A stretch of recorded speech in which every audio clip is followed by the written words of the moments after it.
Ya, baik, kita mulai. Bismillahirrahmanirrahim. Assalamualaikum warahmatullahi wabarakatuh. Waalaikumsalam warahmatullahi wabarakatuh. Selamat malam, salam sejahtera bagi kita sekalian. Shalom, Om Swastiastu, Namo Buddhaya, salam kebajikan. Rekan-rekan media yang saya hormati, sebagaimana kemarin sudah dilakukan sidang Komisi Kode Etik dan saat ini dilanjutkan, dan tentunya saya ucapkan terima kasih kepada teman-teman masih terus memantau perkembangannya dan juga bisa memberikan sekaligus menginformasikan kepada seluruh publik dengan adanya kegiatan Kode Etik Profesi kali ini, yang tentunya sekali lagi kita sama-sama berempati khususnya kepada keluarga dari almarhum Saudara Afan. Rekan-rekan, hari ini tetap intens melibatkan dari pengawas eksternal. Dalam hal ini ada Kompolnas terus mengikuti dalam proses sidang Komisi Kode Etik ini. Untuk hari ini saya juga didampingi dengan beberapa komisioner dari Kompolnas, dan saya akan menyampaikan kegiatan kita pada hari ini. Sidang KKEP atas nama terduga Bribka Rohmat, NRP 75060818, Jabatan Bamin Silok Batalion D Pelopor Satbrimob Polda Metro Jaya. Teman-teman, sidang dilaksanakan pada hari ini Kamis tanggal 4 September 2025. Dimulai sejak pukul 9 waktu Indonesia bagian Barat pada pagi ini sampai dengan pukul 19.30 waktu Indonesia bagian Barat, bertempat di ruang sidang Divpropam Polri, Gedung TNCC, lantai 1 Mabes Polri. Adapun untuk ketua dan anggota komisi sidang KKEP hari ini, yang pertama selaku ketua komisi adalah Brigadir Jenderal Polisi Agus Wijayanto SH SIK MH, Kepala Biro Pertanggungjawaban Profesi Divpropam Polri. Yang kedua selaku wakil ketua, Kombes Pol Heri Setiawan SIK MH, Kabak Binetika Prowatprof Divpropam Polri. Sebagai anggota komisi terdiri dari 3. Pertama, Komisaris Besar Polisi Yudi Wiono SIK, Auditor Kepolisian Madya tingkat 3, Itwil 5 Itwasum Polri. Anggota komisi kedua, Ajun Komisaris Besar Polisi Endang Werdiningsih SHMH, Kasubag Kode Etik Bak Binetika Prowatprof Divpropam Polri. Dan anggota komisi ketiga, Ajun Komisaris Besar Polisi Christian Tonato Esos MH, Kasubit Provos Bitpropam Korbrimob Polri. Adapun pada sidang kode etik hari ini dihadiri oleh beberapa saksi. Yang pertama adalah Aibda MR, Bribtu DS, dan Bribda M, dan Baraka Y, dan Baraka JEB. Adapun hasil dari sidang komisi, terduga pelanggar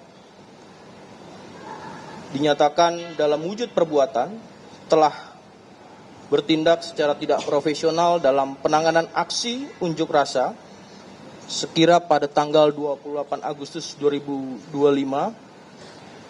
di wilayah Jakarta sehingga mengakibatkan adanya korban jiwa atas nama Saudara Afan.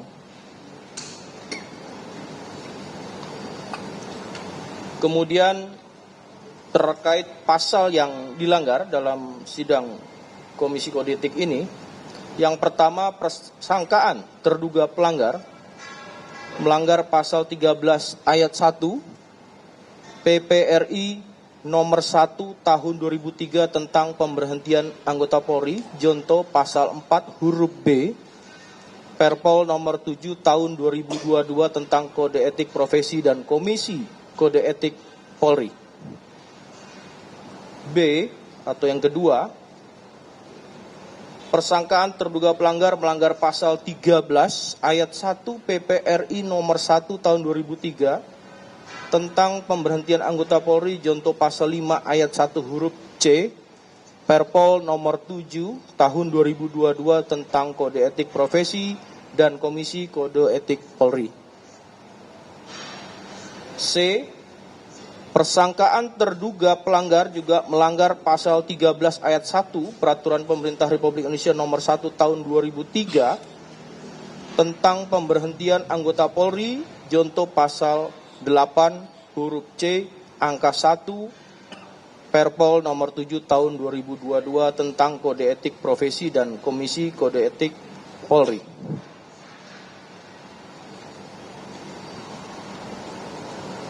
Dalam keputusan sidang Komisi Kode Etik Polri,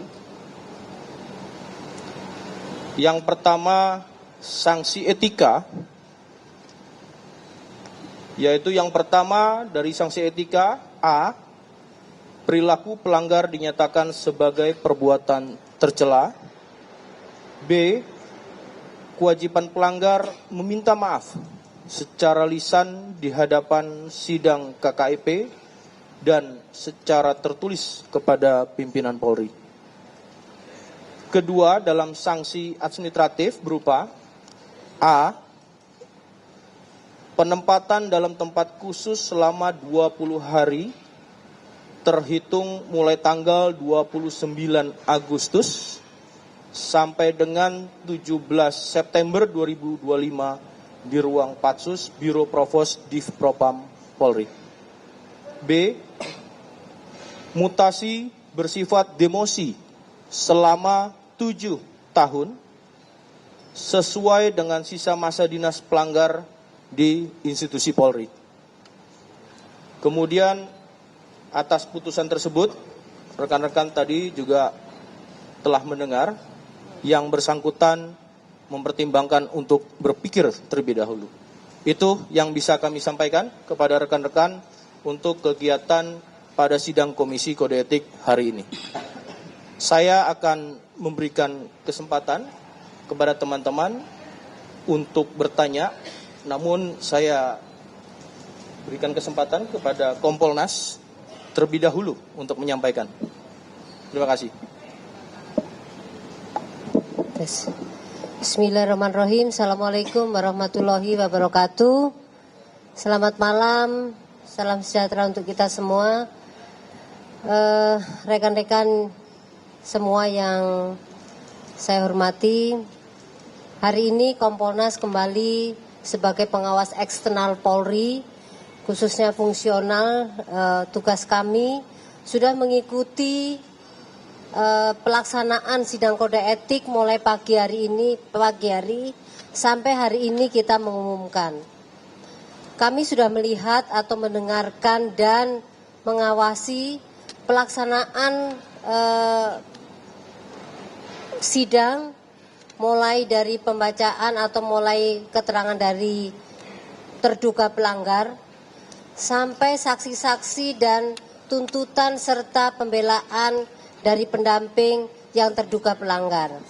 Semuanya berjalan sesuai dengan kondisi yang real, artinya tidak ada tekanan di dalamnya, tidak ada rekayasa di dalamnya, sehingga kami melihat sidang kode etik ini berjalan dengan baik dan lancar. Itu yang pertama.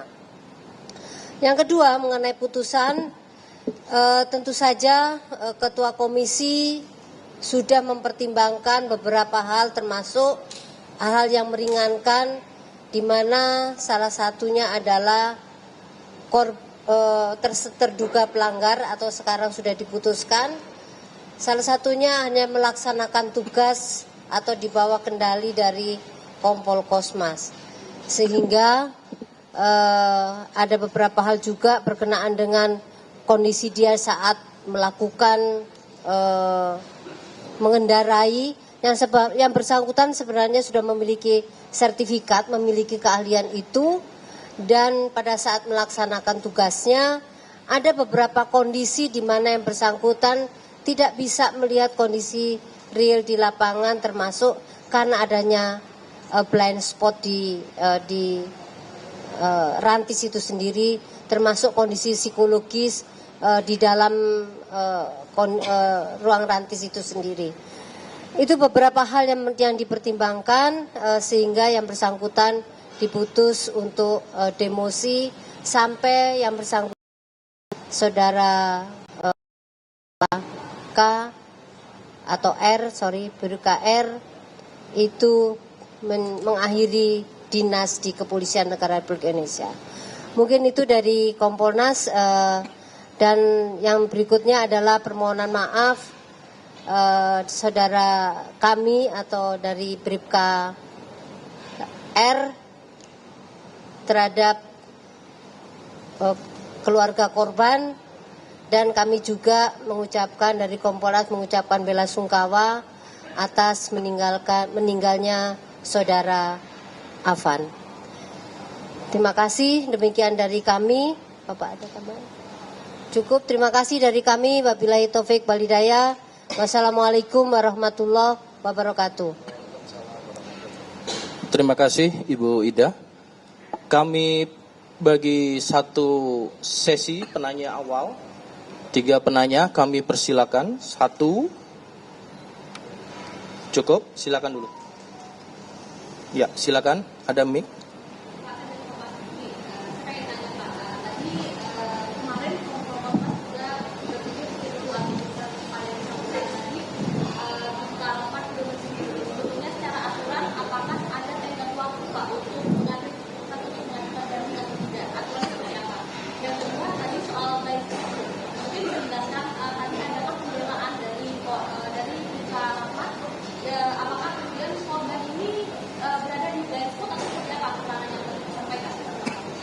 Satu-satu dulu ya, terkait dengan aturan yang pertama saya tangkap masalah banding ya.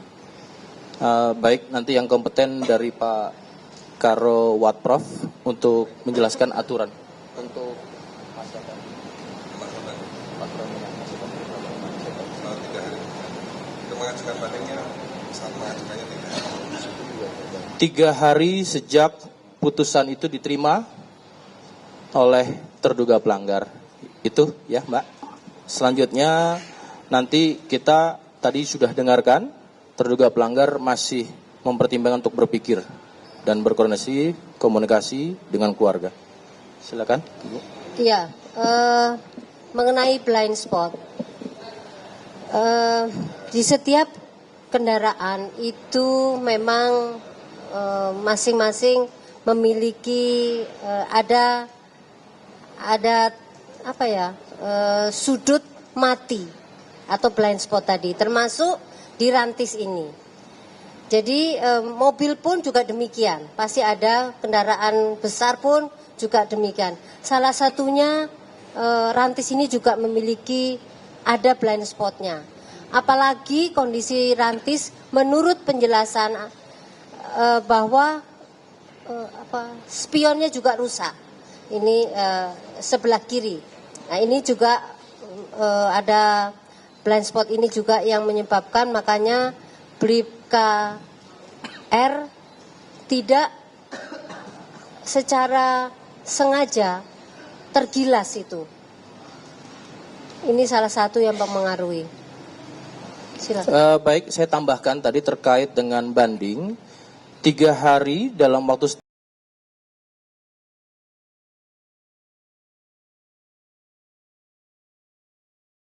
tambahan ya. Cukup ya teman-teman. Oh masih ada satu lagi, silakan. Bapak Ibu, izin saya Onda dari Detikkom, izin bertanya beberapa hal. Mungkin di 2 hari sidang etik ini selalu disebutkan di dalam sidang sudah dipaparkan peristiwanya seperti apa, psikologis dari terduga pelanggar yang disidangkan juga seperti apa. Yang pertama saya mau tanya dulu, apakah di dalam sidang tadi dijelaskan alasan mengapa ranting itu berjalan cepat di antara kerumunan massa? Apakah dijelaskan itu mereka kenapa berjalan cepat? Terus yang kedua, tadi Bu Ida sempat jelaskan kalau Bribka Rohmat ini dibawa kendali Kompol Kosmas. Apakah berarti dibawa kendali itu perintah untuk melanjutkan perjalanan tanpa melihat ada yang ditabrak atau tidak, itu perintah Kompol Kosmas atau tidak? Dan apakah Bribka Rohmat ini mengetahui kalau atau merasakan dia sudah menabrak dulu sebelum melanjutkan perjalanan ranting? Ini masih masuk bagian daripada materi ya, yang tadi sudah dilakukan dalam proses persidangan. Untuk kemudian maka putusannya dengan mempertimbangkan materi tersebut, untuk saat ini tadi sudah disebutkan oleh Bu Ida atas kendali dari penumpang sebelah kiri yaitu Kompol K, sehingga putusannya adalah demosi 7 tahun selama masa kedinasannya. Kemudian terkait dengan kondisi semuanya tadi sudah masuk ke materi, maka dengan putusan tersebut dan mempertimbangkan dari proses pemeriksaan Komisi Kode Etik, maka ditentukan pada putusan demosi selama 7 tahun. Cukup. Itu rekan-rekan, cukup ya. Saya rasa untuk perkembangan saat ini, terima kasih atas perhatian teman-teman. Sekali lagi kita sama-sama prihatin dan berempati kepada keluarga korban. Dan semoga saja ini semua bisa dapat memberikan suatu rasa keadilan bagi semua pihak, khususnya bagi keluarga almarhum saudara kita Afan. Saya tutup. Assalamualaikum warahmatullahi wabarakatuh. Terima kasih. Waalaikumsalam.